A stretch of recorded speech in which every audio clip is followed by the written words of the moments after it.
John Ryder has announced his retirement from boxing at the age of 35. The Londoner, 32 wins, 7 losses with 18 knockouts, was stopped by Jaime Munguia in 9 rounds in their super middleweight showdown in Arizona last month. As an amateur, Ryder fought for the Angel Amateur Boxing Club in his birthplace of Islington and won 30 of 35 fights before turning professional. A talented box puncher, he won his first 15 fights in succession before facing fellow unbeaten prospect Billy Joe Saunders for the British and Commonwealth middleweight titles. He lost a close decision, but I thought he had a bright future ahead of him. After 5 consecutive wins, he was matched with Nick Blackwell for the vacant British Championship. I made Ryder a big favourite going into this fight, and he was ahead on points, only to be stopped on his feet by the very determined and very heavy-handed Blackwell. He rebounded with 3 straight wins, most notably outscoring Sergei Kaminsky, before disappointingly losing a points decision to Jack Arnfield over 12 rounds. The loss to Arnfield seemed to suggest that he'd reached his ceiling with domestic level. He rebounded up at super middleweight to outscore the previously unbeaten puncher Adam Etches, before losing a highly debatable split decision to future WBA boss Rocky Fielding for the vacant British title. Ryder was subsequently matched with Patrick Nielsen, an extremely highly ranked Dane, in his next fight,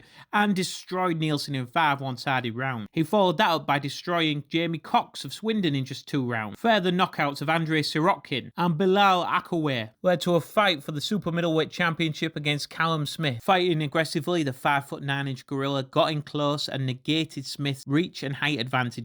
After 12 rounds, many thought Ryder had done enough, but Smith got the decision. With his position as one of the best super middleweights in the business confirmed, Ryder won 2 low-key bouts in succession before being matched with a miracle man, Daniel Jacobs, the former middleweight boss. In the biggest win of his career, Ryder outscored Jacobs over 12 debatable rounds in front of his London faithful. The gorilla had one more big upset left in him when he squared off against Zach Parker. The bout was close and competitive, but at the end of 5 rounds, Parker retired with an injury, as Ryder picked up the vacant interim WBO championship. In May of last year, Ryder got the biggest fight of his career when he was matched against pound-for-pound great Canelo Alvarez. Ryder showed tremendous heart and determination, battling through to lose on points over 12 tough rounds. Then came his brave bid last month to derail Jaime Munguia, which failed in 9 rounds. I've always been a big fan of Ryder, an exciting box puncher who hit hard and was an extremely clean and accurate puncher. And over the course of his boxing career, he gave us plenty of thrills and spills,